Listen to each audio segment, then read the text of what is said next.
bitch, a red and cocoa. We invented the cherry tomato and Waze USB drives and the Iron Dome. Israeli salad, Uzi Stenson, Jaffa's orange grows. Microchips is us, iPhone cameras us, taco salads us, Podamos us, Olive Garden us, White Claws for us, Sabra Hamas, Hasbara sus. Hello and welcome to Bad Hasbara. By far the world's most moral podcast. That's right. We are your most moral hosts in the world. My name is Matt Lieb. And mine is Daniel Mate. And we are so stoked that It's you're so all here good to joining be back, us. man. Yeah, it's so good to be back. So good to have all of you here. I think we're getting our little co-hosting rhythm going, bit by bit every week, figuring it out. Yeah. You know what's crazy about this podcast is that we're at the point now where we get people critiquing us, telling us like how we should host our own show, which is like at the first time, at first I was like, well, that's nice. Look how big we are. And then I looked at our numbers and I'm like, we're not nearly big enough for any of you hogs to be complaining. You know what I mean? If you want to, for every complaint, you have to introduce 10 new people to this podcast. This is a pyramid scheme. Yes. And you're all on the bottom of the pyramid. So pull your weight, move those bricks, get that mortar going. Yeah, exactly. Like eat the slop, enjoy the slop. But don't go up to the pig farmer and be like, hey, I kind of feel like the way you guys do slop is a little bit interrupty. Well, maybe you should wipe your mouth first, hog. Slight suggestion. Listen, we of course love all of you, and you know, of course, that we need you, but also maybe shut up a little bit. Just 5 stars in review on all of the apps. You are the only kosher piggies, writes Adam Levin, our producer. Shout out. I'm currently in Liverpool, England, so I want to cue the harpsichord from Piggies by Beatles. But speaking of that, it was just one of George Harrison's finest little I love it. Novelty numbers. Yeah. You know who else loved it? Who did? Charles Manson.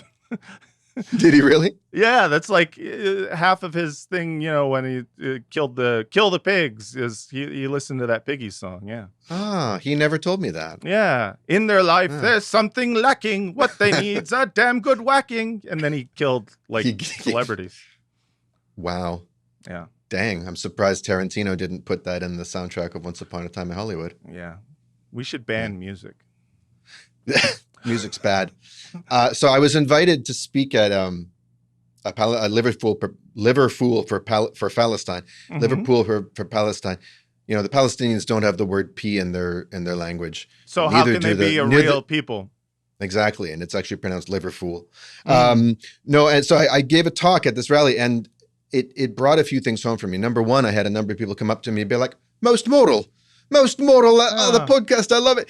I can't really do a Scouse accent, but it was just so wonderful to hear that people here are watching the podcast and listening to the podcast. There was an older woman who seemed like a very mild-mannered grandmother. I was surprised. She just didn't fit my image of who listens to this podcast. And I said, "You don't find it too irreverent?" She said, "Well, you sometimes say some things where I'm just, how can they say that? But it's very therapeutic."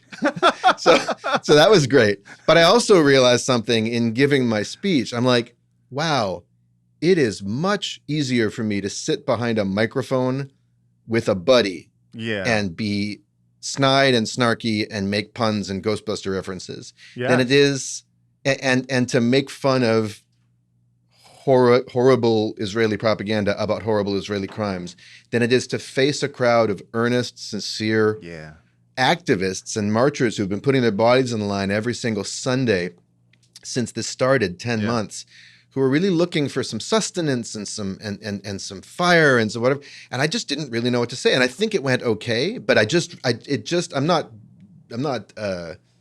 slagging myself off, as they would say here, Uh, but more just to say that there are very different roles people can play in this whole thing. And what we're doing is one, and what people are doing out there on the street in the more earnest and sincere Sure. spaces of activism is just hats off to No, that's way better. to all of you. Listen, we Yeah. understand the difference. Boots on the ground makes more of a difference than two idiots on a microphone talking shit. And then boots calling on our the ground listeners. versus bants on the screen. Exactly. But talking in front of a live group of people is definitely it's a whole different animal than just talking to your homie on the screen. Speaking of talking in front of a live group of people, come to the San Francisco Punchline starting this Wednesday, July 20. Well, this is coming out on Thursday, but if you're a patron, you're listening to it now. July 24th through July 27th, I'm going to be at the Punchline in San Francisco with Helen Hong, a hilarious comedian. Please come out to that. And of course, Monday and Tuesday, August 19th and 20th in Chicago during the DNC. Francesca Fiorentini, my wife, and I will be doing shows at the Lincoln Lodge Monday and Tuesday. One will be a live Habituation Expat Hasbara. The other will be a live stand-up show. Please come to that. Ticket link in bio. Okay. Woo, woo, woo. Let's introduce our guests. We got some great guests today. Plural. Yeah, this is the first time I think we've ever had like two guests and both of us at the same time.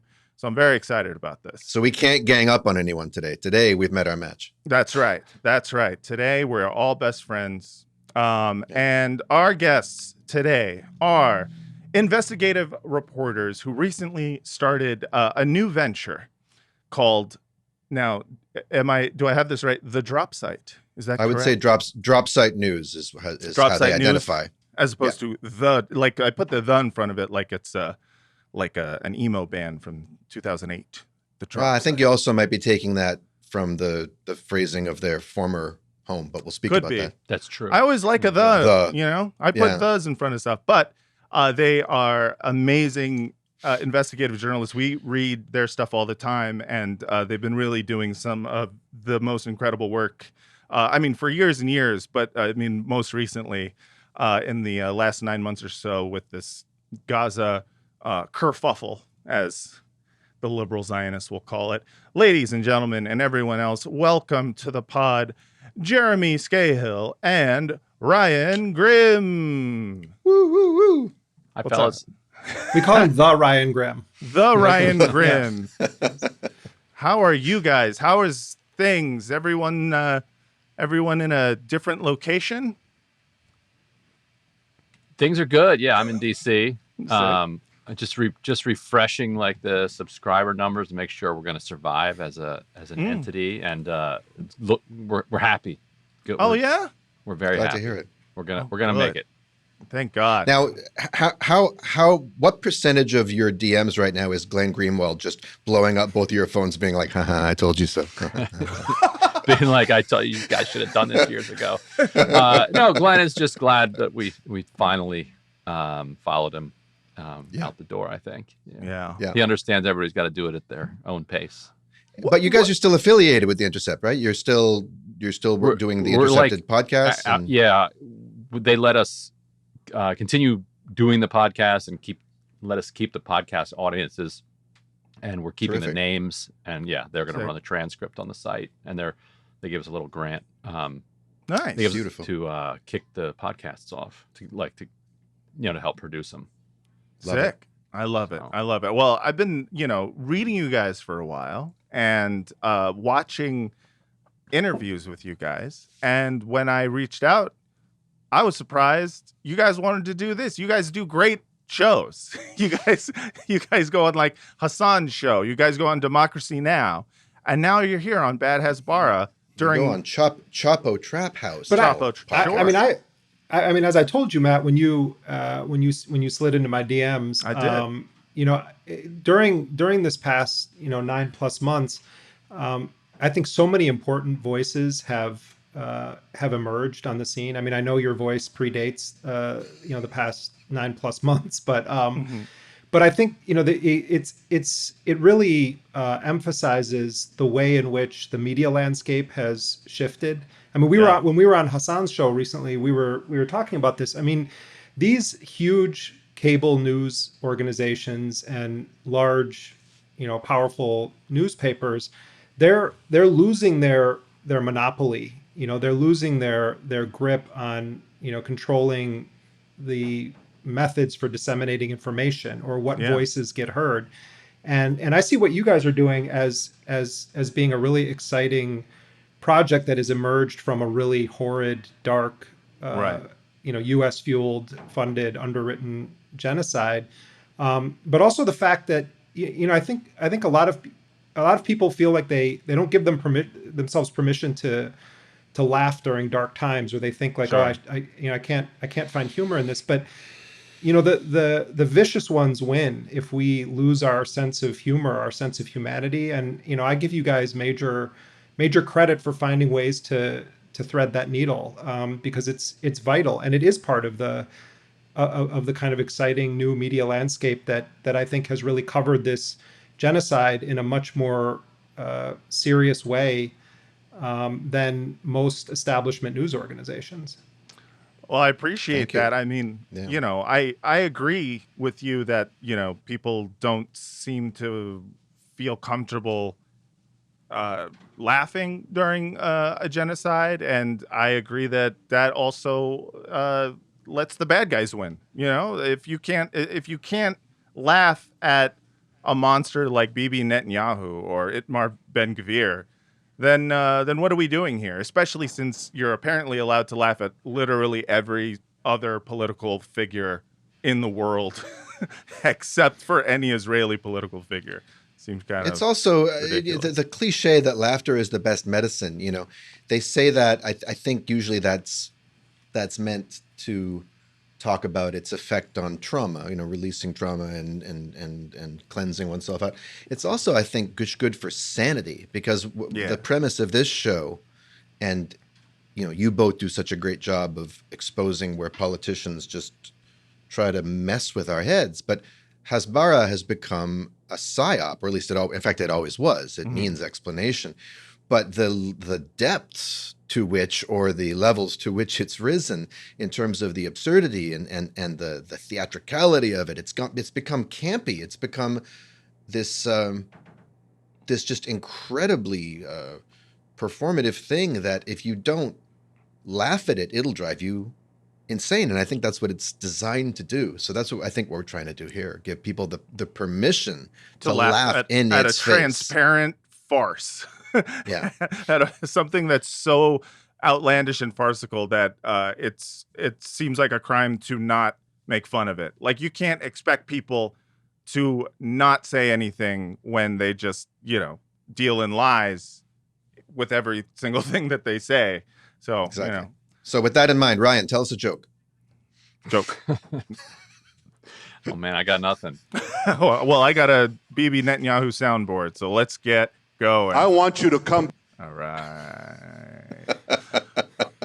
This is a very important news day for you guys to come on this podcast. Yes. And so I appreciate you doing it, because yesterday, the President of the United States.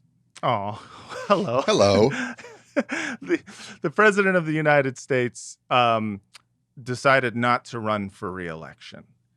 Now, I don't know about you guys, but this is very disappointing. He was clearly the best man for the job. Certainly the funniest. Certainly the funniest. He beat Trump in 2020. He was going to do it again easily. He just needed to give a few more speeches, work out some of the kinks in his rhetorical style. Remember whose name goes to whose face.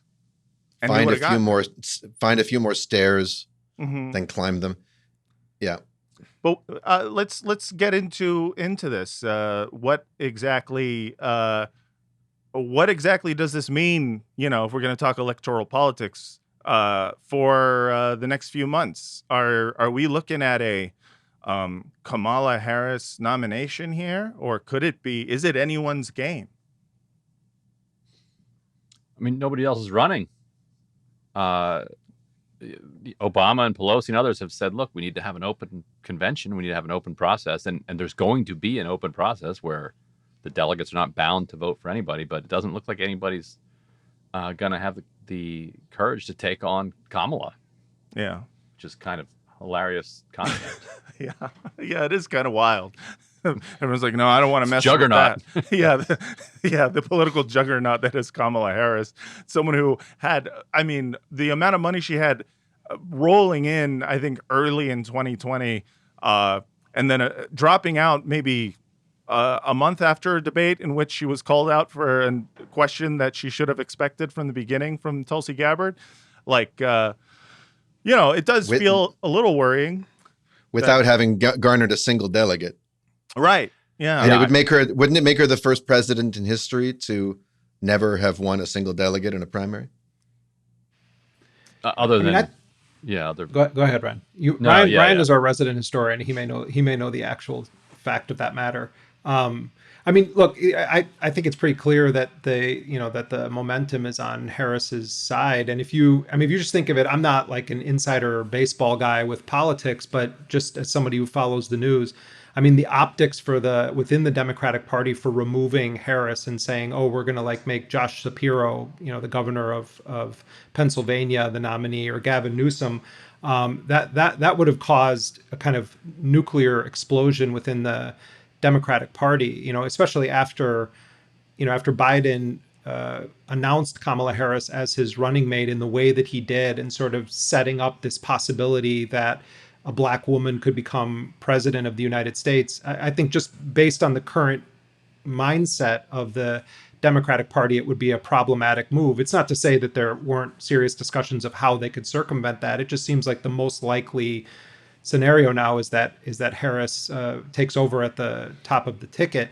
And I did a piece that came out on Monday looking at Harris's track record on Israel, and one of the things that as you start digging into the timeline of Harris's career as vice president, and particularly over the past 9.5 months, she staked out a position, whether this was just her natural perspective or what she actually believed about the war in Gaza, or there was more of a calculation behind it. Harris, very early on, the people around her started leaking to news organizations inside the Beltway that Harris was concerned about the public posture that the administration was taking. Not so much the policy, the genocidal policy, but the way it was being presented, and was emphasizing that the administration needs to project more empathy for the suffering of the Palestinians. That Biden needs to be tougher on Netanyahu. I mean, Harris's people started pushing this, really early on in November, December, and then sort of a kinder, gentler blank check. Right. Yeah. I mean, as far as I can tell, it wasn't like we need to stop giving them 2,000-pound bombs, or we need to tell them there's a red line if you hit another tent encampment and mass burn children to death, then it's over. But it was more that the way it was being presented was problematic, and I think that by New Year's or early January, you started to have a sense of mini panic setting in among the political operatives that were responsible for running the re-election campaign. And so by February, March, you then have a kind of new doctrine that takes hold, where you start to see, Antony Blinken, who has never met an Israeli missile strike that he wasn't just in love with, start to try to, it's like Joe Bluth from Arrested Development. The tears just aren't coming. He's trying to force himself to shed a tear. And then the Baghdad Bob of the Biden administration, John Kirby, and then that Matt Miller, who Ryan is constantly, saber rattling with.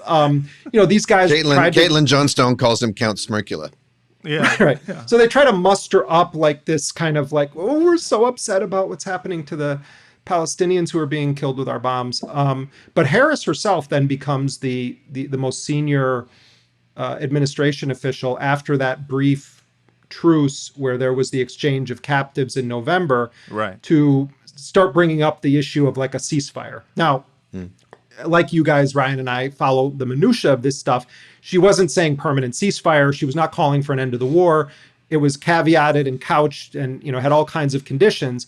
Yeah. But I think from their perspective, what was happening there is that they were putting Harris forward, or Harris was asserting herself, and saying, let's see if we can reset the narrative while not resetting or ending the policy.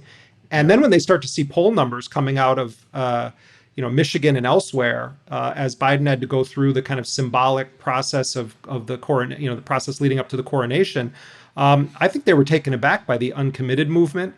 I think they recognized then that there was an open revolt happening on college campuses. People like to talk about, well, Arab Americans, have problems with Biden. It went way beyond Arab Americans, and there's something that I think is also deeply dishonest about that framing. I think a lot of good people, regardless of their ethnic or religious orientation, watched this in horror, and said, I can't support this. And the last thing I'll say is, the issue with Joe Biden's mental acuity, really the Gaza war was about the worst possible stage that Biden could have found himself on, because it's one thing if he's like lost and can't find which way to get off the stage, or he's forgetting the name of someone that he's related to, but when he's also having these moments in defending his genocidal policy, it somehow makes it even more villainous. There was nothing endearing about it. And so I think all of these things kind of combined, but I do think that it's possible, this is just, a guess on my part, that Harris and her people realized fairly early on that she was going to need to stake out a position that at least sounded different from that which was being expressed from Biden. Yeah. I actually remember that speech she gave that people started sharing about wanting a ceasefire, and everyone shared it as Kamala Harris calls for a ceasefire. And such a Veep moment. Yeah, and she didn't quite finish her sentence before people started cheering, and then right after the cheers were the rest of the caveats.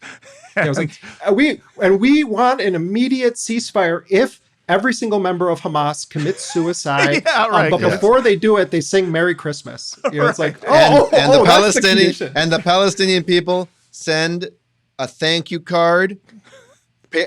Cardboard would be preferred. Digital, we can negotiate. Yeah. Thanking Emails Israel jib-jab for making the desert bloom. That's right. Jib-jab. Exactly. We understand technology is about 20 years behind. Yeah. So I guessed it on my brother's Useful Idiots show today, filling in for Katie Halper, and we were reacting to the news yesterday. And Aaron made, I thought, a really good point that, which had occurred to me as well, which was that when Lyndon B. Johnson pulled out in 1968, which is another Chicago DNC year, notably, it's going to be another non-chaotic Chicago DNC. I'm very excited to be there during the DNC. It's going to be fun. Yeah, I'm jealous. There was also a very controversial foreign policy going on. But in that case, there was actually a popular, I guess in this case, there was popular tumult too on college campuses, but that's not the story of why he's dropping out. He's dropping out because the elites of the party have found he's just crossed the Rubicon of senility and he's just an inappropriate steward he's an inappropriate standard bearer. So you have this context where there's grounds to have the guy step down because of a disastrous foreign policy. But back then, it was actually a mass movement. There was mobilization. Right. There was a sense that the country was in an uproar. And I guess you could say, well, it was American soldiers dying over in Vietnam, and this is different. But I wish that and then you have people like Rachel Maddow talking about what a decent man this man is. Just the decency, the goodness. Ryan, when you see that, what goes through your head in the descriptions of this guy? Well, there's interpersonal decency, and then there's, what he's overseeing as president. Those are different things. He has gone through personal tragedy, he's also known as like a world-class jerk, like with an extremely short temper. Now, if he was like a great president, who cares? Like I don't actually care that much when they say that a politician is like rude to their staff. Like, I'm sorry, like that's unfortunate for the staff, and they shouldn't be rude to them. I also voted for Klobuchar in 2020. Yeah, exactly. But throw if the staplers, I don't give a shit. If it's going to get us Medicare for all, throw every stapler in the office. None of this would have happened if the Klob Blob had taken control of Washington. If the Klob Blob had been here, Klob Blob could have stopped the war. Go on. Yeah, but what isn't fair is to be the stapler thrower and then also to have everybody running around talking about what a decent person you are. Yeah.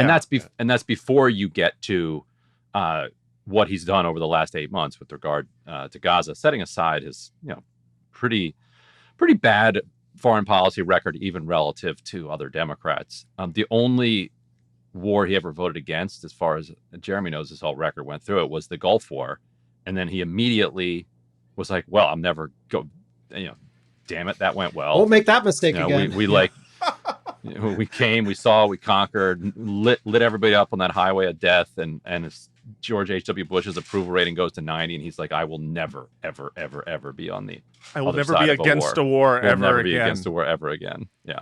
Damn. And then every subsequent war wasn't as short. That's too bad for him. On the issue of decency, and people are saying, oh, he's heroic and he's selfless, and you combine that then with the common trope that you hear from blue MAGA people, which is, oh, you think Trump would be better on Gaza? Yes. And think just on a basic intellectual level, think about what is being said there.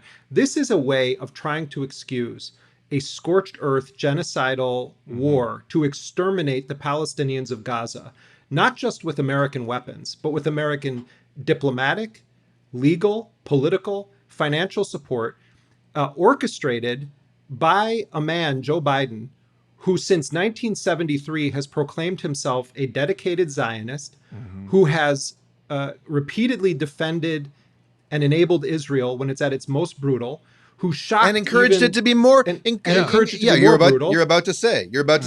Sorry. I mean, one of the great devastating stories about Joe Biden's career on Israel happened in 1982, when Biden is, he's in the Senate for 9 years. Menachem Begin, who was then the prime minister of Israel, is prosecuting the brutal war in the invasion of Lebanon. He comes to Washington, D.C. at a time when U.S. senators from both parties actually were asking difficult questions of the Israelis. It's not that they weren't fawning over Israel, but there is a whole line of inquiry here that has to do with how did the Reagan administration actually view this. Reagan was militantly pro-Israel, but on this issue of civilian deaths, there was an interrogation of Menachem Begin, and Begin tells this story of how one senator stands up in that meeting and starts talking about how he would also kill women and children if his country was being threatened with invasion by, I think he even said, by Canada. And Menachem Begin, goes back to Israel, and he tells this story to the Israeli press, and he says, I told this senator, no, this is against our values. If you're shocking Menachem Begin, a war criminal who was a leader of the Irgun militia, if you're shocking Menachem Begin with your advocacy for killing women and children, something is fundamentally wrong with you. And so, I think of this little girl who got her jaw blown off when I hear about Joe Biden being, decent. And she's still alive to this day. Her family is doing a GoFundMe campaign to try to get reconstructive surgery for her. They're talking about how Kamala Harris raised $49 million when she announced she was running for president. And I saw that right under a post of this girl's family trying to raise money to put her jaw back together, which was almost certainly blown apart with a munition that Joe Biden gave to the Israelis. Don't come to me with anything about Joe Biden's decency. And I'm sorry, he may be a confused grandpa looking for the mashed potatoes right now, but Joe Biden has 50 years of this stuff. 50 years of it. So, it's I think Ryan made the key point. I'm sure that George Bush is really kind to his children. I'm sure there was a lot of politicians that are good family people or whatever junk people want to talk about. That's worth nothing. That's worth nothing in the moral universe of American foreign policy. All that matters is, what are your policies and what do they do to human beings on this earth. Matt, the one thing I wanted to ask Ryan that I actually think is interesting about this issue of why Biden made this decision. I think, Daniel, generally, like, your analysis is correct, but Ryan has sort of convinced me that part of the reason, and this was based on Ryan talking to some top Biden donors, and I think this is a really interesting backstory, that Biden actually, and correct me if I'm wrong here, Ryan, Biden believed that all of these party elites were not really reading the polls correctly and didn't actually have their fingers on the pulse of how voters viewed Biden. And it seemed like once they started looking at these numbers on Sunday coming out of Michigan and elsewhere that showed, 7% advantage for Trump in Michigan, that the writing was on the wall. But that part of it, I think, is really interesting, that Biden legitimately didn't believe that Obama and company were right about this. Right. Yeah. He's still justifiably bitter about 2016, where he was talked out of running and told Hillary is the better candidate. And we all know how that went. And he thinks he's the only one that can beat Trump. I think it's more likely it's more accurate to say that Hillary is probably the only one that could lose to Trump. Right. Yeah. Either way, he's right that he probably wins that race. Now, can he win a three-way primary with Bernie in? I don't know. Because a lot of Bernie's support were actually Biden people, and they found that out in 2020 as well. Like, people who just, for a variety of reasons, didn't like Hillary Clinton. So, some of it sexism, some of it that Joe Biden just had more of the working class guy shtick going on. Some of it was Hillary Clinton kept talking about how she was more woke than Bernie Sanders, and that Bernie Sanders was like racist and sexist. Like, there's some solid research that suggests that actually boosted Bernie among some of these like normie, more centrist. Yeah. Like, oh really? He's not like that. Yeah. Okay. Totally backfired. I still remember Gloria Steinem on Democracy Now!, I think it was, being like, well, these young Bernie bro women, they want to be where the boys are. Yes. That was amazing. And it's like the most okay boomer moment imaginable. Yeah. But also, openly sexist. Yeah. Seriously. So sexist. Yes. No agency. So Bernie, anyway, so Biden, yes, had also believed in 2020 that, he was counted out. Obama told him, don't run in 2020. Biden, you don't have to do this. You don't have to do this, Joe. And then he runs, he wins, and he beats Trump. So he really did feel like he had a magic touch with Trump. He's like the white working class whisperer, and that nobody gets it but him. He's Amtrak Joe. He's middle class Joe. He gives him, he's given all these nicknames to himself.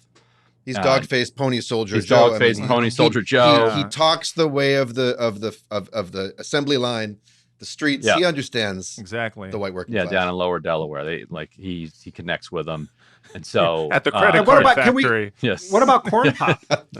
I mean, I miss Corn Pop. We haven't heard about Corn Pop in forever. When Joe Biden was a lifeguard, and he had to deal with know. Guys, has I Corn wish Pop this was come live. out with like a statement regarding his time at the pool that time? He and how endorsed. he's no endorsed longer a bad Harris. dude.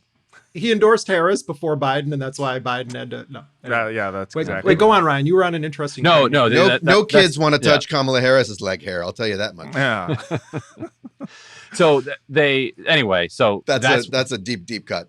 that is. Joe Biden With Corn had told Pop. some story Yeah. about how black kids, when he was the lifeguard, they loved touching his leg hair. Not a Yeah. creepy story at all. He was incoherent in 2020. Can we just say that as well? Yeah. I just quick side note: this idea that like after the debate, they're like, "Oh no, now everyone in the Democratic establishment has realized that his brain doesn't work." It's like, no, Well, I it's asked Felix Biederman on Chapo when Ryan and I were on, because I think he's the resident narcotics expert. I asked him about which drug they were giving Biden, and people can go find it. Felix gave a very detailed answer about what cocktail of pills he thought they had given Biden.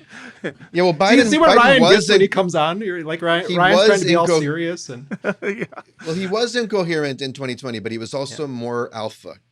check out Felix Biederman. He knows the drugs. Okay. Yeah. And Felix, we should also say, does one of the best.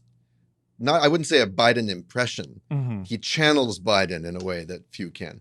Yes. Ryan, sorry, you were saying. No, yeah, actually went back and read our coverage of one of the 2019 debates, and I described him, to Matt's point, as staggeringly incoherent. Yes. And this was 2019. Yes. So, and I feel like, everyone wants to give the Democratic establishment credit for now admitting to the general public that he is completely, he's completely lost it and is not going to be able to, compete with Trump, at least on a level of who looks more like they can handle the gears of a country. And no, you get no credit. It was 2020. He got to hide in a bunker the whole time. Point is, I'm vindicated, and this is really, I'm yelling at my brother who said I was crazy for saying that. But that's what he believed. Yeah. So he's going to have a lot more time in his bunker in Delaware. Chris Coons was on some news show yesterday talking about how, Joe Biden, he's grounded. And I was thinking, yes, he is. He just got sent to his room. But, he kept drilling down on how, Biden goes back to Delaware. When anything happens, he goes back to Rehoboth. When his son died, he goes back to Delaware. When he's dropping out, he's at home with his family in prayer. And I'm like, yeah, he goes home. He does what anyone does. But wherever he's going, maybe he's going to go upstate to a nice farm, the way the family dog does when it disappears. But either way, he's going. And we were thinking, Matt and I were thinking that we might want to put some creative thought, the four of us, into kind of how to send the guy off. And we actually have some leaked footage of the meeting where the decision was made. Yeah. And we have sources too, guys. We have a lot of whistleblowers within the Democratic establishment who send check us out flopsitenews.com. That's our brand. Don't copy it. Hasbara leaks. Hasbara leaks at flopsite.net. And yeah, so, .info wasn't available. No, it wasn't. No. It was someone else got that. .misinfo. Yeah. But in order to obviously not get the whistleblower in trouble, some of this footage has been digitally altered, but we have that exact moment. Daniel, you want to describe this moment? Yeah, we deep faked the faces and the voices, but the dialogue is verbatim what happened. Let's just cue it up. This is when I don't believe you're seriously considering listening to these.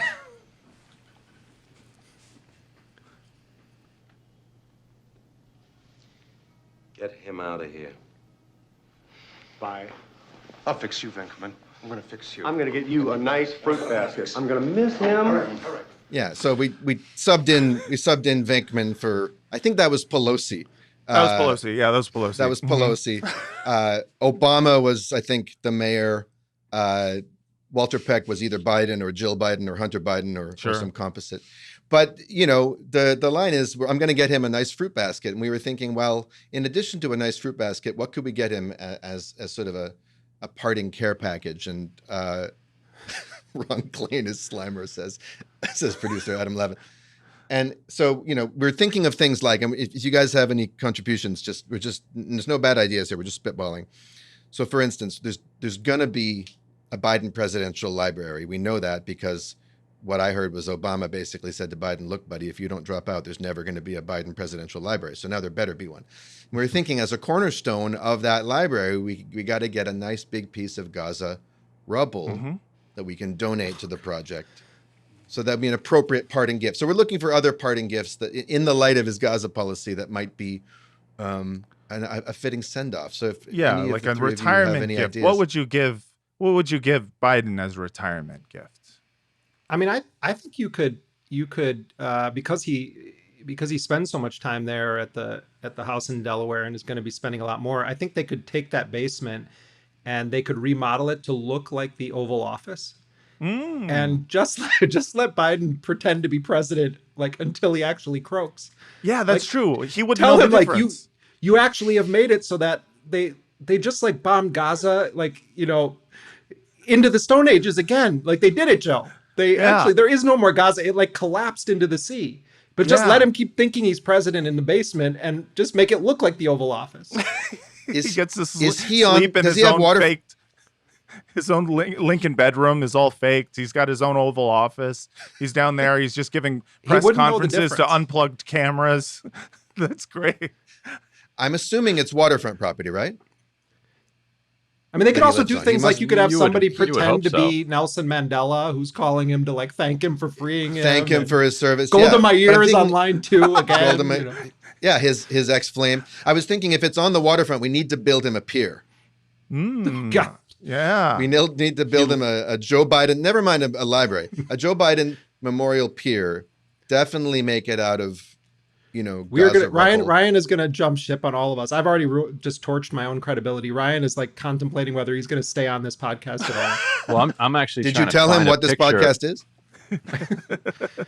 No, I said it's extremely serious. I said it's it's out of Israel, but it's really serious. They're intellectually honest guys. They're a little bit liberal Zionists, but in general, honest people. Yes. I'm just trying to figure out if this is actually on the ocean. His What- house. You mean? Let's see. What is the name of the town Six he lives bedroom. in? Did you say he lives in Rehoboth? Rehoboth. Rehoboth. Well, Rehoboth is where the vacation house is. Which, this which is if I'm not not where he- mistaken, if my ancient Hebrew is not mistaken, that would be Rehovot. It which is the Rehoboth. Hebrew- yeah, which is the Hebrew word for roads. Like it I must don't be know like- what it's the Hebrew I'm word thinking for. it I must- just know maybe it's a the town. crossroads. It's a where Joe town Biden sold- in Israel. Yeah, Does Rehovot. does he have a vacation home in Israel? That's the question that I'm asking myself right now. Is this his place? Yeah, I mean, look, Does it have a bunch of like those human trafficker location pins? So like in the Kendrick Lamar video for Drake, right. just- What we know is that he bought it. Looks like in 2017. Mm. Yes. Look at this when- journalist investigating in real time. Yeah. And this is when the big guy was taking his 10% cut, and he was getting like extraordinarily rich. He had that $900,000 a year no-show job from the University of Pennsylvania. Damn. And he then went and made the UPenn president, who gave him that job, the ambassador to Germany or something like that. Fuck. What? And then this is not counting whatever Hunter was working on. So in other words, if it's not oceanfront, then I don't know what the heck he was thinking. Yeah. Then It's got to be oceanfront. what's his problem? Then he's a fucking weirdo, and I don't want him being But is president. this anymore. the place where he had like the boxes of classified documents like right next to his Corvette in the garage? I think that was in his home in Wilmington. Or that was the Wilmington house. Yeah. Wait, Biden did that too? Yes. and remember they said they weren't kind of more egregiously. and the guy said he shit. wouldn't prosecute him because he was too demented, and no jury would convict. And the Democrats were like, "How dare he? That's untrue." And now they're like, "Oh wait, yeah." They're like, yes, too demented. Good. That's great. Yeah, I gotta guys. I gotta start reading the news more. That's crazy. I mean, there is some good stuff. Yeah. I mean, Matt, you were There's joking stuff about in the news. he did that too, but you look at what happened under Biden and Obama toward whistleblowers. These guys prosecuted more whistleblowers during their 8 years in power than all U.S. presidents combined since the Espionage Act went on the books in the early 1900s. And what Biden is known to have done, just based on the facts. I mean, I think there's a lot more to that story than we ever are going to be told, because of the way that the investigation was wrapped up, and because of the juxtaposition with Trump having documents in like the golden plated bathroom at Mar-a-Lago and all that chicanery that went on, and them implying that Trump basically had the nuclear codes available for any guests in the Mar-a-Lago spa. The Biden thing kind of got swept under the rug, but there are people that did hard prison time on the exact same allegations that were made against Biden, and who actually took government documents. Daniel Hale, for instance, the drone whistleblower, by their own admission for reasons of conscience, and they felt they were a part of an extra-legal, extrajudicial organized murder campaign, and they went to prison. In Hale's case, he went to prison for 4 years and was held in large part in a communication management unit, where you're completely isolated from the outside world and under total surveillance. And you're looking at the president, former vice president of the United States, who helped to draft legislation to go after whistleblowers, then engaging in this kind of conduct, and nothing happens to him. It's just, I mean, Biden's whole career is filled with this. I told a story in one of my reports about Biden where he actually collaborated with the Republicans to kill the nomination of Jimmy Carter's nominee for CIA director. It was Ted Sorensen, who was a Kennedy biographer, a friend of the Kennedys. And, Carter had been on the campaign trail very critical of the CIA. He wanted to put an outsider in charge of the agency. He nominates Ted Sorensen.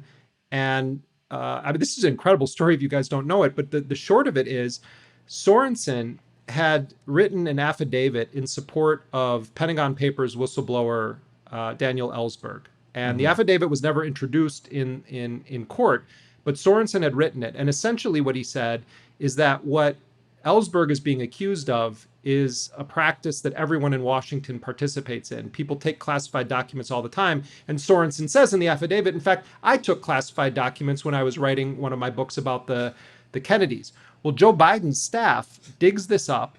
And when Sorensen was about to go into his confirmation hearings, Biden and the Republicans start raising holy hell. And Biden actually says to Ted Sorensen, I don't know if you should be prosecuted under the espionage or what, but he says it's not proper that you should be the director of the CIA. And Carter pulls the nomination. Damn. So, I mean, Joe, this relates to Gaza because none of this stuff is just happening in a vacuum.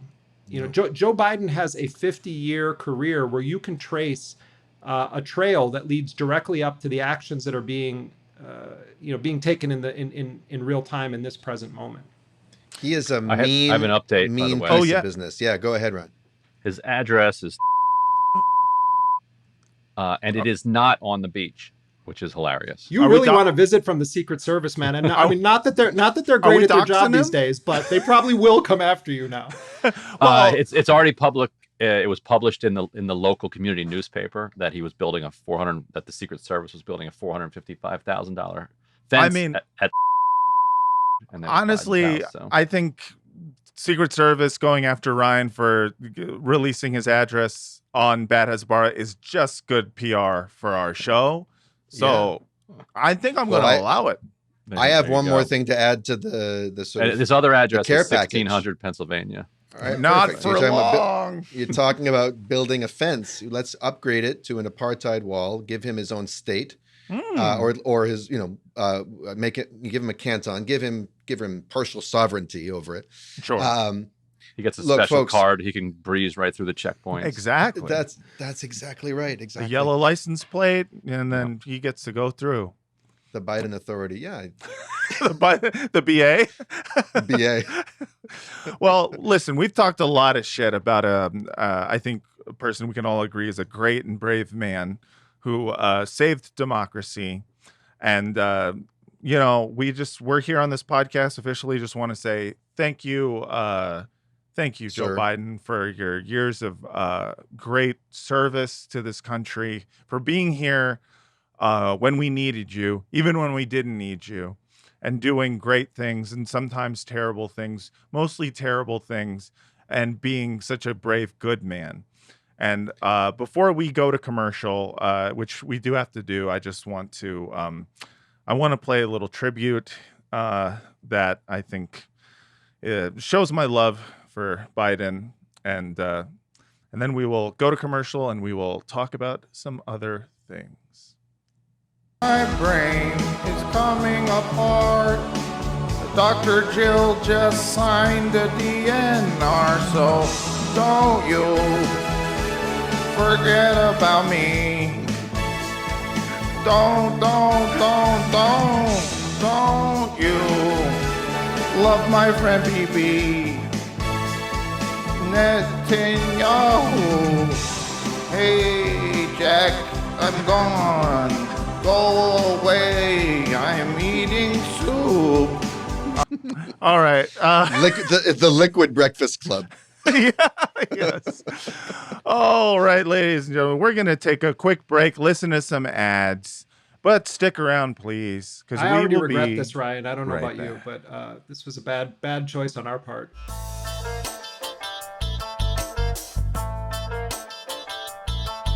And we're back.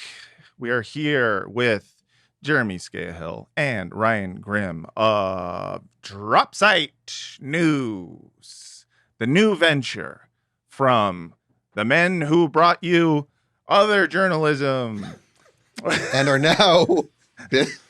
now reconsidering their decision-making process. Yeah. You know, that's the thing about being someone who has your DMs open to whistleblowers. You also get your DMs open to people asking you to be on stupid fucking podcasts. Tough neighborhood. Tough neighborhood out there. If I had an assistant, I could blame him or her. Yeah, look at that. See, you gotta get enough subscribers to get an assistant. That's how it you works. can then blame. Yeah. So I want to talk about a little group of best friends known as Hamas. And some of their buddies. Yeah. I recently saw. Did you guys interview Hamas? Is that a thing? Jeremy. Jeremy, you interviewed Hamas. Mr. Hamas. Yeah. So first question, as someone who slides into DMs to get guests, like who books that? Are they with like CAA, WME? No, I mean it's yeah, I mean it's not super simple to get in touch with people from Hamas. You know, it's not the hardest thing in the world. I mean, it's you know, I've worked in journalism for, you know, about a quarter of a century and spent a lot of time in the Middle East, and I've also, you know, reported on armed militant organizations, and you know, I've been around the block with trying to interview people who are on the other side of the gun of American, or in this case, Israeli and American policy. You know, some interviews I did face to face, some I did remotely. You know, one interesting thing is I was told by Hamas people that they prefer Zoom, you know, of all the platforms to speak as on, opposed to Skype or like so Skype, or you know, that they're not touching Microsoft Teams. You know, that's for I sure. love that. But, they're like, well, you know, Zoom has the, you know, touch my face up feature, and it's nicer. Yeah, know, they were so- not. Yeah, they definitely were not using that. Did they use feature any as of the far as I green can screen effects? Like there was Tropical. there was Yeah, tropical islands. islands. There was one guy who did have something like a green screen with an image behind it, but I'm not going to get into. I don't know why, I'm sure but my mind is flashing to the movie, the Patty Chayefsky movie Network, where the Ecumenical Liberation Army gets themselves like a black radical organization, you know, based on the Symbionese one. Gets themselves, you know, a Hollywood agent, and now they're arguing and negotiating residuals and things like that in a smoke-filled basement. Yeah, don't you dare fuck with my residuals. That didn't happen. But I mean, you know, to bring this to a more serious place. Sure. I think that it's indicative of the state of the news media during these past 9+ months, that there hasn't been more reporting on the perspective of the leaders of Hamas or Palestinian Islamic Jihad, or a space where Palestinians are permitted to articulate a defense of armed resistance, even ordinary Palestinians, not just the leadership of Hamas or Palestinian Islamic Jihad. Mm-hmm. And you know, there's a fundamental intellectual dishonesty in not just what's being reported, but what's not being reported. That October 7th didn't happen in a vacuum. There is a 3/4 of a century long pretext to all of this. There's a context that if you don't acknowledge it, recognize it, include it in your analysis when you talk about October 7th and the past 9+ months of genocidal war, that you're presenting a totally dishonest narrative to your readers. And you know, part of the context, and I know you guys have talked about this before, is that throughout history, much of the Palestinian struggle for self-determination, liberation, and independent state has been nonviolent. And in 2018 and 2019, even Yahya Sinwar, the Gaza leader of Hamas, endorsed the nonviolent marches under the banner of the Great March of Return, where thousands of Palestinians... Jeremy, where is the Palestinian Pete Seeger? Okay, that's where is where is the Palestinian Joan Baez? Until they have probably murdered at a checkpoint. Probably murdered at a checkpoint. Oh, fine. How convenient. Why is there only a sin war and not a virtue peace? Sin sorry. What I quit. What is also, but these are questions though that are often asked by, a lot of Democrats ask those kinds of questions. Well, why do they need to use violence? And it just shows a total ignorance of the history of the Palestinian liberation struggle. But in 2018, 2019, I see this as very significant. When Palestinians did do what all of these people said they should have been doing, the Israeli military snipers held a competition to see how many kneecaps they could shoot of protesters. And, so at every turn throughout history, the Palestinians have been told not that armed resistance is unacceptable, but that any resistance is unacceptable. And, when you have a cartoonish version of who the people are within Hamas or Palestinian Islamic Jihad, you compare them to ISIS or to Al-Qaeda, it might make you feel good to just say, oh, well, these are terrorists that want to murder, mass murder Jews because they're Jews. But when you actually, speak to people and you recognize that these are individuals with a backstory whose life experience led them to believe that the only solution is armed struggle, then you start to get somewhere with understanding how October 7th happened. Why did October 7th happen? What was the objective? What were the objectives at play with October 7th? One of the most interesting interviews I did was an in-person interview with the second in command of Palestinian Islamic Jihad. So we actually want to ask you about that particular interview. We have some screenshots of some key quotes from that one, but go ahead and set this one up for us. So I interviewed Dr. Mohammed al-Hindi, who was, like many of the people who started both Hamas and Palestinian Islamic Jihad, a university student in Cairo. He was from Gaza. He was a university student in Cairo. Many young Palestinians were becoming disillusioned with the Muslim Brotherhood because the Muslim Brotherhood in Egypt, and it was starting to build into what would become Hamas in Gaza, were very skeptical, if not opposed, to armed resistance against the Israelis. And these students were very inspired by the Islamic Revolution in Iran in 1979. Many of them actually had come out of a secular leftist tradition. And in fact, there were a lot of prisoners who were part of the Palestine Liberation Organization and the armed struggle that existed when Yasser Arafat was actually running a revolutionary organization, who then started to forge ties with people who were motivated by, an Islamic worldview. And Palestinian Islamic Jihad wanted to try to bridge those gaps and create an armed wing that would directly and militarily confront Israel. And so when you understand the political context and you realize that someone like Dr. Mohammed al-Hindi, he's a physician, he's a pediatrician. He worked at Al-Shifa Hospital in 1982.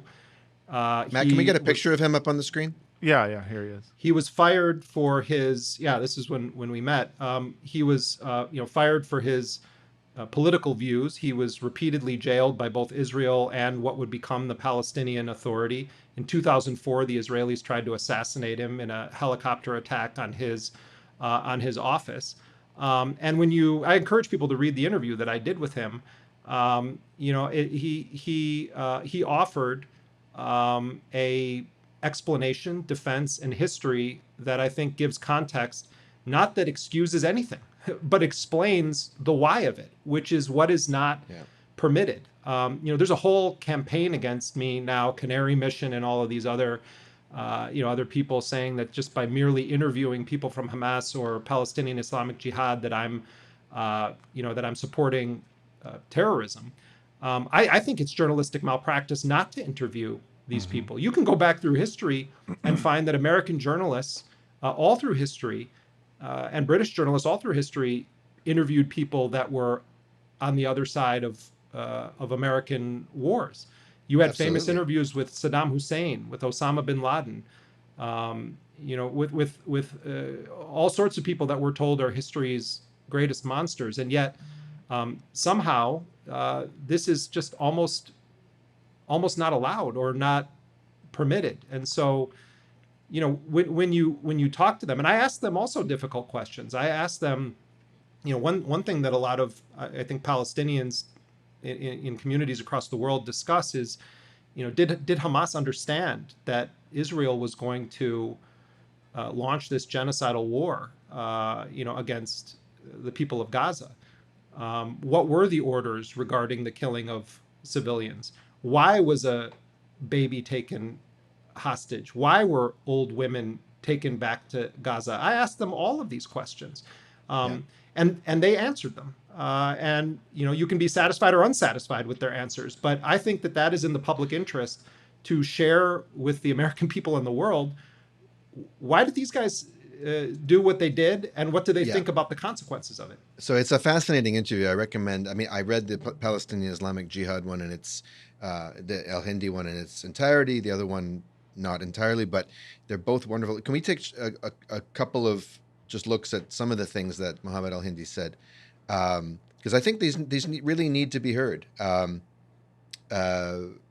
And then they need to be angrily denounced and turned into and slandered and turned back into the anti-Semitic blood libels that they must be if we're going to keep the Hasbara going. So let's take a quick look at what he said here. You asked him basically, this is kind of his opening statement, and one of the things he says here is, quote, "The West had its issues." Well, sorry, let's go back one sentence. "Ultimately, however, its analysis was that the project of establishing Israel was a Western one. The West had its issues with the Jews. In short, it could be said that anti-Semitism is a European problem that did not exist in the East. It was solved, however, at the expense of the Palestinian people in the region. The Zionist project is not about the Jews in the first place. Rather, it is a Western colonization project that aims to control the region and preclude its independence and development. This is the Zionist project at heart. We do not have any problem with the Jews per se. Rather, our problem is with Zionism as a racist movement, which is based on usurping our resources and homeland and displacing us." So I guess, look, Jeremy, I don't want to tell you your business, okay? You've been doing this journalism thing for a lot longer than me. In fact, I've never done it. I just host a stupid podcast where we make Ghostbusters references and dick jokes. But it was kind of shocking to me that you didn't ask him the obvious follow-up question. I've sort of wrote it out here. This is how I would have said it. I'm sure you could phrase it better. But I would say, well, sir, with all due respect, many Jews who believe in Zionism say that your struggle, which you say is about Zionism and not Judaism, they don't agree with you. In fact, they say it's not about their Zionism, but it's about their Jewishness. And, sir, why are you trying to erase their lived experience of how they perceive your ideology and their agency to impose it on the rest of the world as cover for the moral consequences of their action? Are you just calling them a bunch of lying Jews? Like, who are you? As we've learned, intentions don't matter. It's how it's harm, and it's perceived harm. That's right. That's right. So I mean, your daughter's there in the background. Your intentions your daughter's there in the are. background. I'm sure you're teaching her that every day. Yeah, that's right. That's right. She's right. It's if you really study this history and you start to talk to primary players in the Palestinian side of the armed resistance, and they're explaining their context, you recognize why the Israeli state needs to rely overwhelmingly on a narrative that this is actually a war against Jewish people because they're Jewish. And I talked to the great Palestinian American novelist Susan Abu Hawa recently, and she said that never in history have the actions of an oppressed indigenous population been so heavily scrutinized. And I think that's right. You need to build these kinds of narratives to justify the unjustifiable. And when you look at it too, I mean, Palestinian Islamic Jihad and Hamas both conducted campaigns of suicide bombings in which they targeted both Israeli military forces and Israeli civilians. And in 2005, 2006, Hamas announced, an end to the suicide bombing, which they call martyrdom operations policy. And they said that this was a tactic used during a special period of time, when you're talking about the context primarily of the Second Palestinian Intifada. And after Hamas announced that, you saw a plummet in the number of suicide bombings that had taken place. Coming from a kind of Catholic worker background, I find those kinds of attacks, particularly on civilians, to be horrifying. And I think that people should, including from Palestinian Islamic Jihad and Hamas, be asked about those tactics. But to imply that because these groups have engaged in those tactics, it somehow means that Israel has a forever permission slip to mass murder Palestinians is a major part of the problem. That you can say, oh, well, Palestinian Islamic Jihad, they're the ones that do suicide bombings. If that's the only thing that you're going to mention, and you're not going to give any context, you're not going to examine what kinds of weapons were available to the Palestinian people when they were trying to resist a violent apartheid state and occupation, then you're not interested in an actual serious, honest discussion. I'm all in favor of having discussions about the morality of tactics used by insurgent groups and organized states. But what the people on the other side of the debates with me are not willing to do is actually do a thorough examination of the historical, political context of why there is an armed Palestinian resistance struggle. To say nothing of the legal context, which is to say that, when it comes to occupied peoples resisting versus the right to resist versus the obligation to end occupation, we're inside of a legal context where, to act as if we're going to just judge individual actions on some even moral playing field is just absurd. It's to treat these parties as if they're equal, as if there isn't an occupation. The ICJ or ICC ruling, I forget which, in the past few days has driven home for anyone, ICJ, driven home for anyone who hadn't gotten the memo that, in fact, this occupation is whole cloth illegal in its entirety. Look, I think it's an incredible interview. What really comes through is the rationality of the guy. There's a coherent worldview, and there's a he's willing to. Another interesting thing, Daniel, was I asked him, one of the lines about, in all of this has been that Islamic Jihad is essentially an Iranian front group.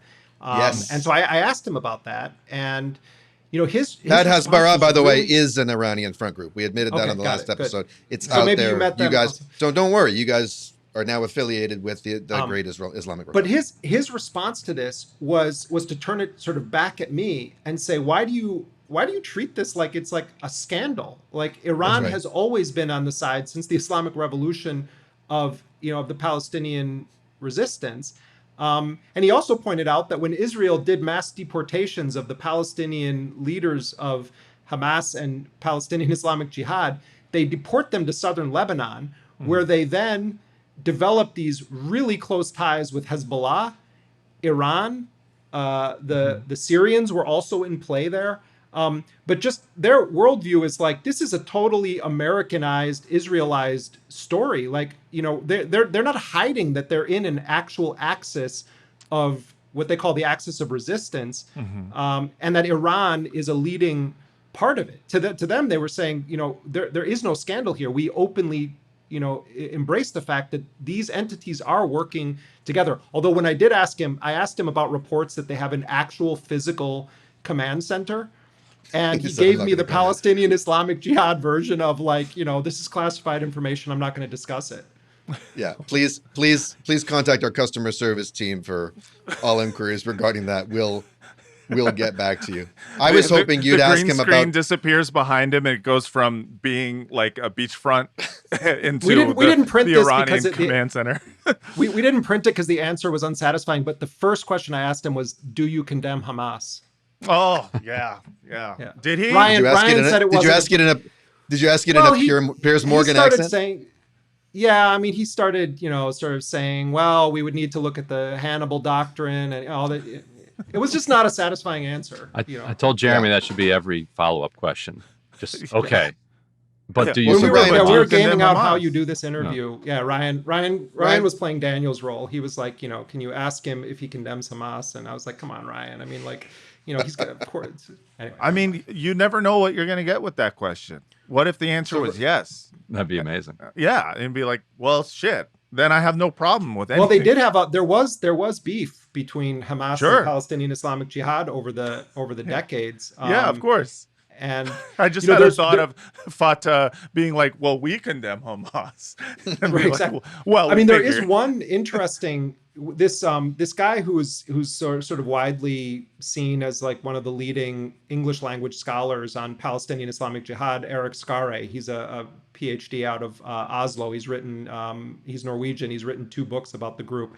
And one theory he floated to me, which was quite interesting, is that prior to October 7th, Hamas was, of course, a governing authority. It's not just an armed resistance group, and it's not just Al-Qassam brigades. It actually was a government that was picking up the trash and responsible for basic armed garbage men, Jeremy. Right. Armed civic functions. Armed sewage workers.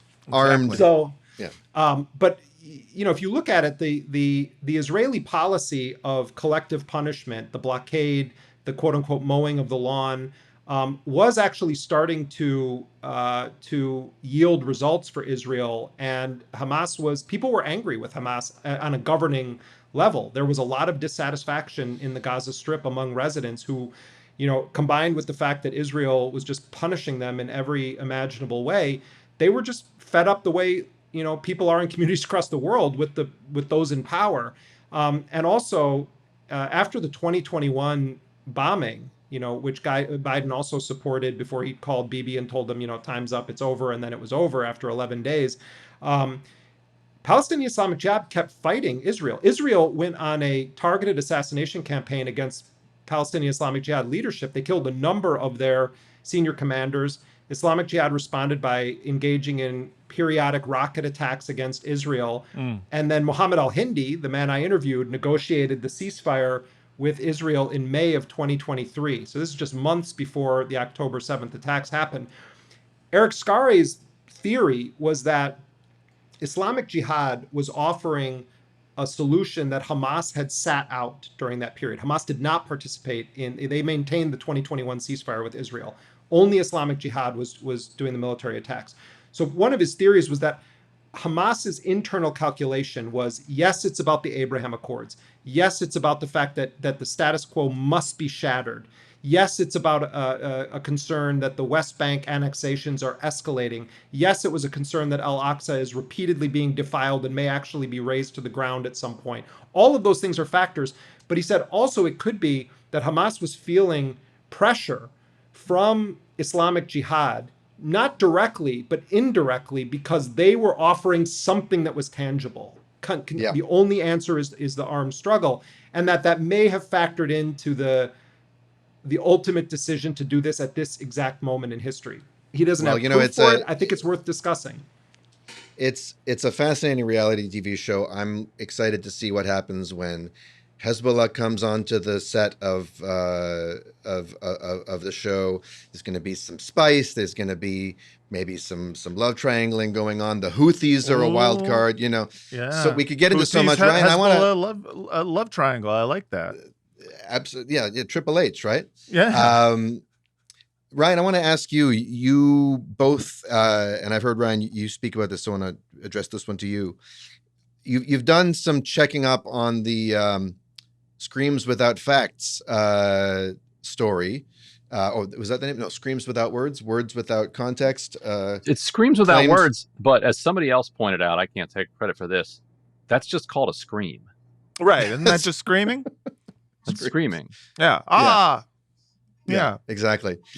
So and you can scream words, but it's more common to scream without words. That's right. Right. I mean, I only scream "why," so that's just me. Got it from Nancy Kerrigan. Or no. So of course we're talking about that lady at the Trump inauguration. I missed that. She just screamed no. Yeah. That lady, the meme, a meme yes. developed from it. Yeah. Yeah. Yeah, I think of Screams Without Words as the Howard Dean story. Yeah. But yes, go on, Daniel. So we're talking, of course, of the now infamous and notorious New York Times piece written by Anat Schwartzman, and you can tell us more about her. But some real Israeli operatives hired or planted at the New York Times, and there were a lot of outlets, including the Electronic Intifada, my brother's outlet, the Gray Zone.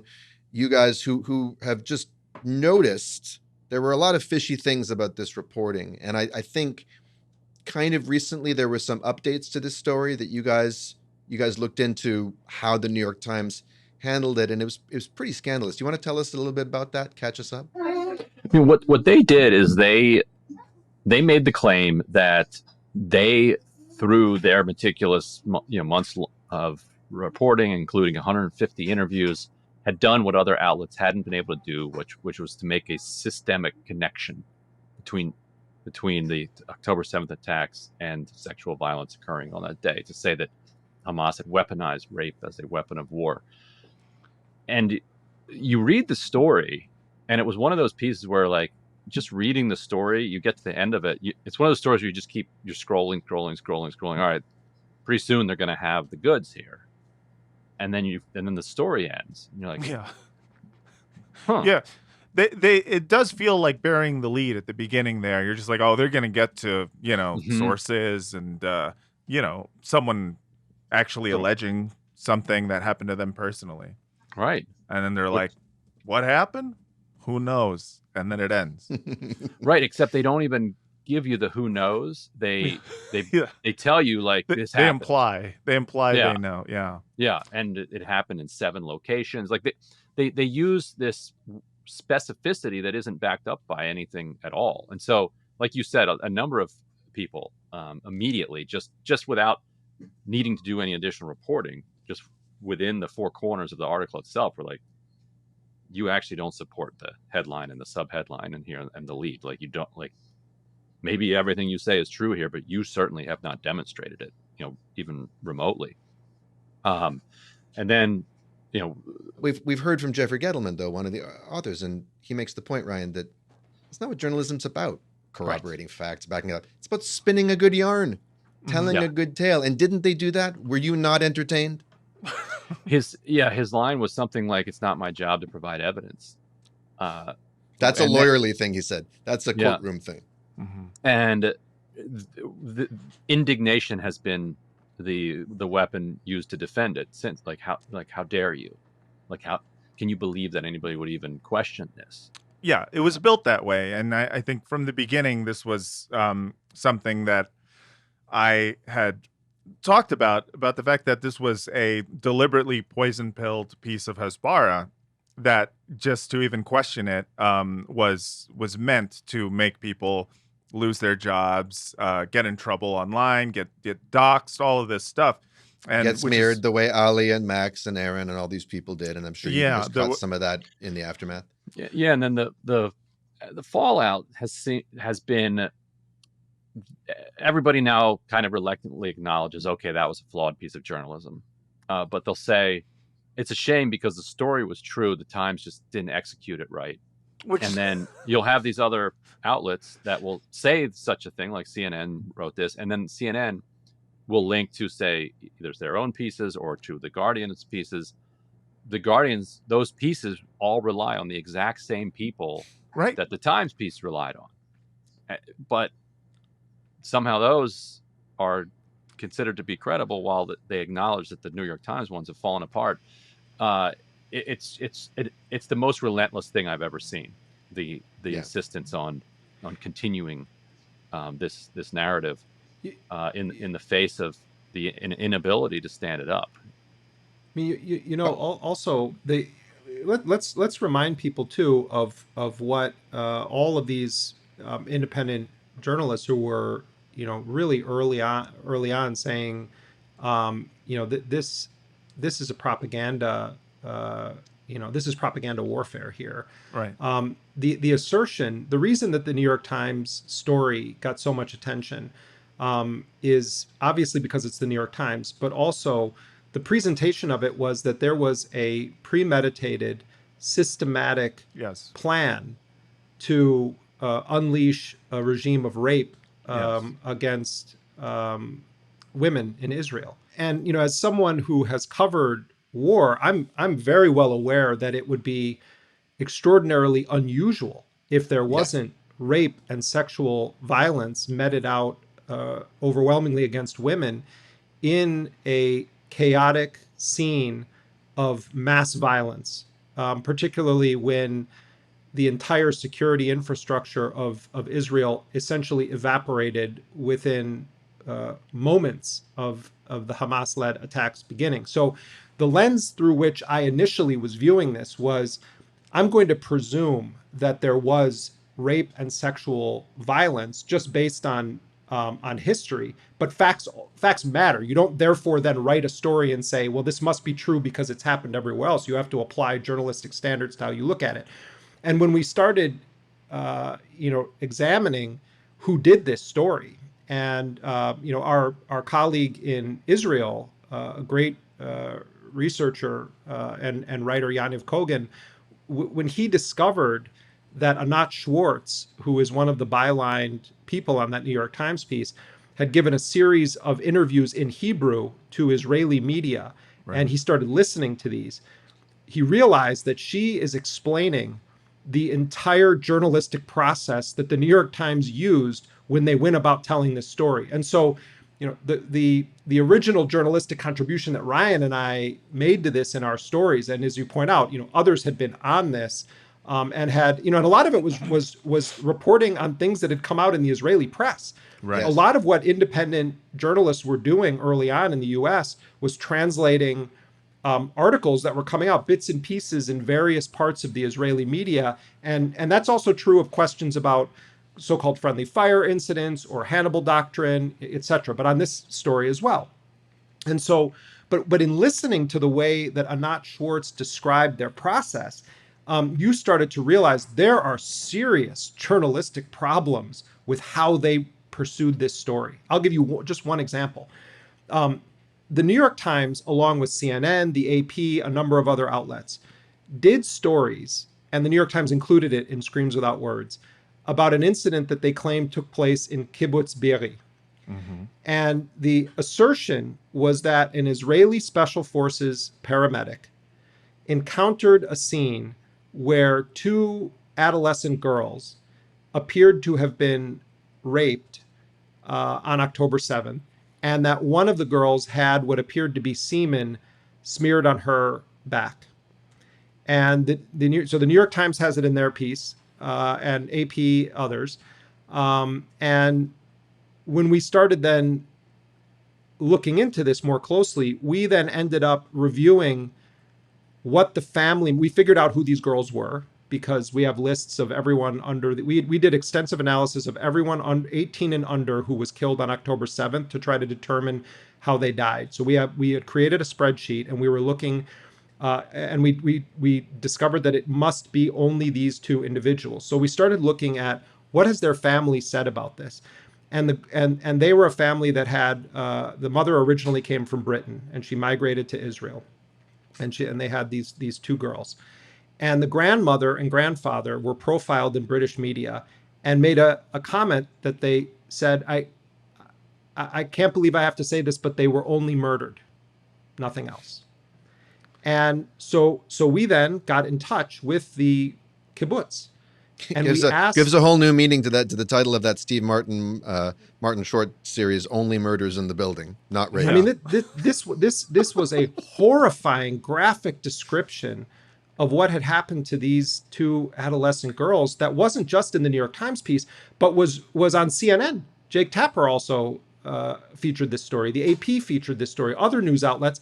A whole separate part of this is that it appears as though Eylon Levy, the Israeli government spokesperson at the time, friend of the show, we love him, right? Of course, was shopping this story around to various news organizations, and I know Aaron and Max and others did a lot of stuff trying to figure out who this Special Forces paramedic was. But what we were able to do then was to talk to the kibbutz, and the kibbutz confirmed to us on the record that the girls had not been sexually assaulted.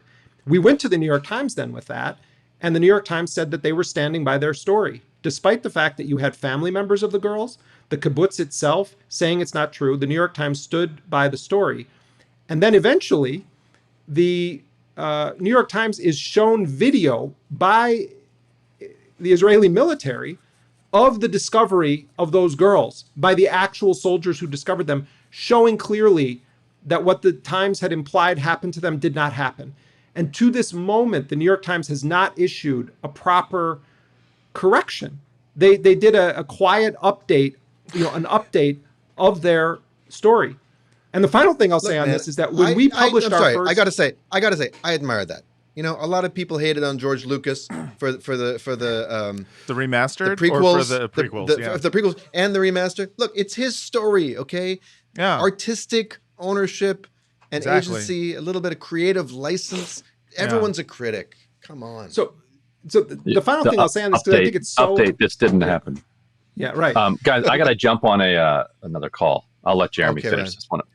But thank you guys so much. Thank you, Ryan. Thanks so much for coming on. Great to talk to you. Now I can tell you all the dirt about Ryan. Okay, see you later. Excellent. Thank you, Ryan, so much for coming on. I mean, just the final... get really grim.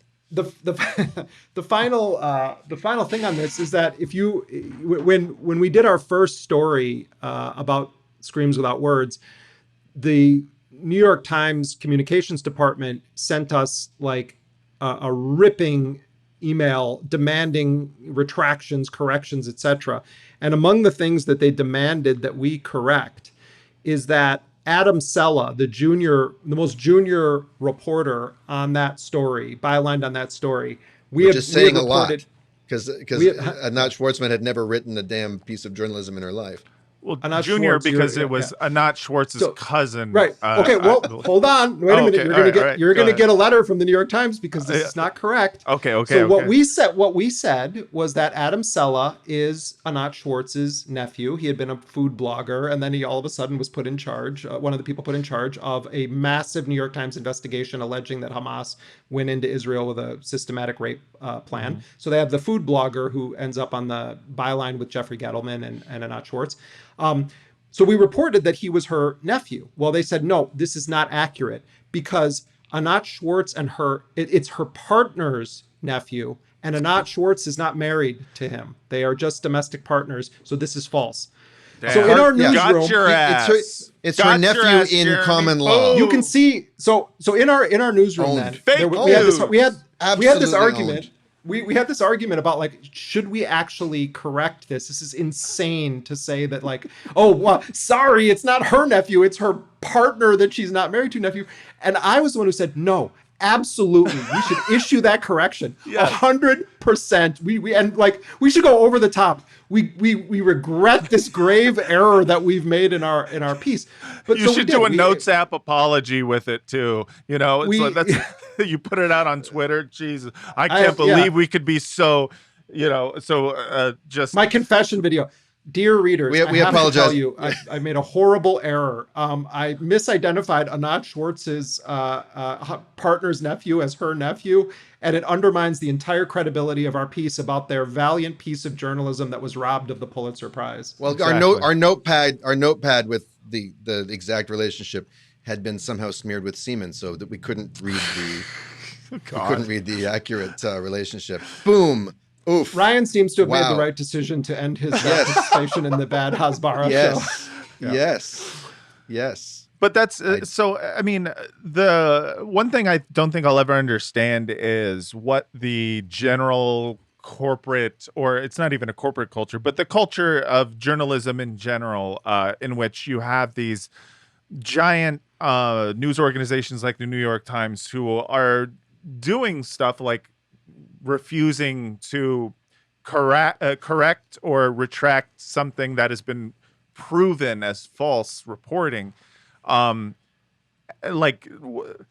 is it like in the journalism, in the world that you're in? I can tell you what we heard from people within the New York Times. Yeah, that's what I'm interested in, because I know there are people. I'm talking about whistleblowers, people within the New York Times. And I mean, we don't need to get into all the details of this, but we also published I'm just saying, just for time's sake, people can look it up. We did a series of stories based on, people within the New York Times newsroom talking to us about what was going on there, and it spurred a witch hunt where the New York Times that did an internal investigation to try to figure out who was leaking, to us.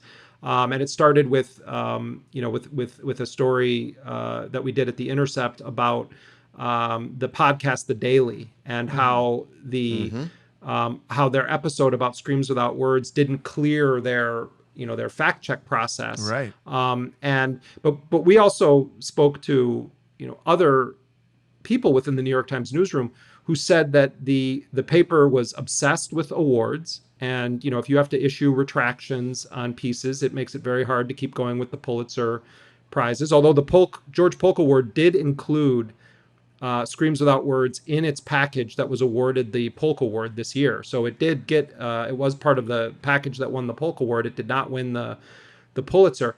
But also, we try not to reference The Wire on every episode, but God damn it, this is season 5. Yes. Exactly. I could see that parallel. But the end of this is that I think also that there was this panic that if they have to walk back this story and they have to admit that it was built on a platform of sand, that just was kind of collapsing under the lightest bit of weight or pressure, that this then was going to be perceived as the New York Times retracting that there were any rapes whatsoever that occurred on October 7th. And I think that. One of the things, you cannot make decisions about whether to correct factual errors based on any factors other than whether they're true or not. I mean, this is just basic journalism. I think and all of us have fucked up. All of us have had to issue. It's not fun. It's not pleasant, especially if you do a high stakes story and you have to say, "Oh my God, we got it wrong." Sure. You have to own it. There's to this moment refusing to correct verifiably, demonstrably false things that they reported. Well, so I think it's that. I think number one, also it's that they don't want to get yelled at, continue to get yelled at by camera. It seems like that they're always going to be on their ass. But also, I think to retract or to correct this story is, to admit its part in the continued genocide 100%. of Gaza. Because this story was so central. It was central. It was part and parcel to the ramping up and being allowing Israel to continue to do their bloodletting. And you had these two moments that I think were turning points is not the right phrase, but that were key moments where propaganda really saved the day for the genocide that Israel was intent on committing. Mm-hmm. One was when the Biden administration co-signed the lies about the Hamas Pentagon being underneath Al-Shifa Hospital. Yeah. And when the U.S. came forward and said, we have our own independent intelligence, that this is true, that gave the green light to Israel to then systematically go after all these hospitals and medical facilities in Gaza and destroy, or severely damage every single one of them. And then the second was when, at the very end, just a few days before New Year's, Screams Without Words gets published. And it was at a moment when you really started to see a rise in global outrage. You had even European countries that were allies of Israel starting to use stark terms about the killing of babies. Even Trudeau in Canada was starting to say things that are like uncharacteristically strong for him. And he's been all in with this the whole time. Yeah. So at key moments, these kinds of events ended up putting more fuel in the genocide vehicle. And, I'm not saying Netanyahu and Biden and company wouldn't have continued, but you can go back through these 9+ months and find this trail of propaganda crumbs. That's right. That were laid at decisive moments to ensure that it would continue. Yes. With assists from people like Hillary Clinton and Sheryl Sandberg and, Joe Biden and exactly. I think that's exactly right. That it's not so much that the most horrifying thing about suggesting that there was no sexual violence on October 7th, if in fact there was, would be disrespect to the victims or to the families. No, it would be revealing that what the rest of our paper has been doing actively is participating in this genocide. It's helping not it to happen. Yeah. But also on this issue, and again, like I have never said, oh, I know with certainty that there was no sexual violence on October 7th. If I have to, sort of theorize about it, I would be surprised if there wasn't, just based on my experience. But I'm not going to run around banging pots and pans about atrocities that we don't have documented evidence for. And no forensic evidence for a planned, coordinated, so there's a whole systemic thing. For sure, this systematic, this narrative about a systematic, predetermined thing has absolutely no basis in fact that anyone has presented. But in a way, it's also similar to the discourse around the Hannibal doctrine, where the question of to what extent did Israel intentionally kill or injure its own citizens to prevent them from being brought back to Gaza. It's also relevant to the discussion about the shelling of houses in some of the kibbutzim and the number of Israelis that were killed at the hands of their own forces, high-powered weapons from either helicopters or tanks. You can make an argument, or part of the argument should also be that all people who died on that day, and this is also true of the tens of thousands of Palestinians who've been murdered with U.S. weapons and support, everyone who died during the course of this, their families deserve to have some understanding of what happened to their loved ones. And just, even if you want to look at this purely from the perspective of the family members of Israelis who died on October 7th, they should be provided answers that are real and factual from their own government about the extent to which orders were given to launch operations that they knew were going to kill Israeli civilians. That's one part of this argument. But the other part of it is, to what extent does Israel know that certain incidents of violence or killing that occurred were done at the hands of Israeli forces? From the beginning, we were initially told 2,000 people were killed that day. We were told that the overwhelming majority of people killed were civilians. And then when you start to look at the actual Israeli official numbers, it gets down to around a little bit more than 1,130 people died that day. Israelis and foreigners who were resident in Israel. You had several hundred soldiers who died that day. You had 695 Israelis that were identified as civilians and 75 foreigners who were identified as civilians. When you start to look at the factual reality of this, then it allows you to make a different sort of assessment of what happened that day. I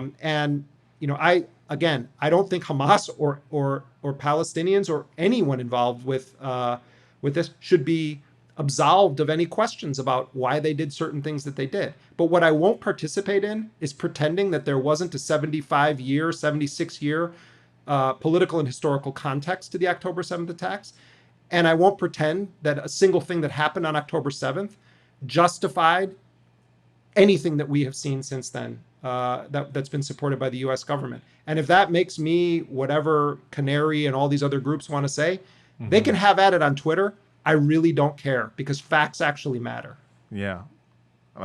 I agree with you completely, and I'm jealous that you get to be on Canary Mission and I'm still not on there. I had never even heard of this, except I'd never even heard of this thing until they made this video with me and Ali Abu Nima and I don't know who else. They're mostly doxing college students and academics. That was their thing for a while. I hope they don't get into my dorm room. That would be problematic, dude. For me. Yeah, then they'll prank you so hard in your dorm room. I gotta run you guys. But yeah, I'm sorry to disappoint you, Daniel. But no. I think you've more than done your your part. Thank you so much in enduring for us on. For this long. Thank you. And dropping so much knowledge. Yeah, and really all of this was off the record, right? This was all just on background. Yeah. We're gonna replace your face with Harold Ramis. Yeah. It's all gonna look like Ghostbusters. Don't worry about this. They won't even know who you are. It's all good. No putting like a green screen of like the Islamic Jihad logo. No, we're not gonna put a Hamas headband on you or anything like that. This can't happen. Producer Adam, if you want to do it to Daniel, it's fine. But yeah. Well, Ryan's already agreed to it, so we're already doing it with him. Got it. Jeremy Scahill, thank you so much for coming on. Really love your work and appreciate you taking your time to come on this show. Really, really appreciate everything you do. Thank you, guys. Thanks for your work and for having me on. Yeah, and thank you to all of you out there listening to this show. Patreon.com/badhasbara, badhasbara@gmail.com. And I think I got the ending.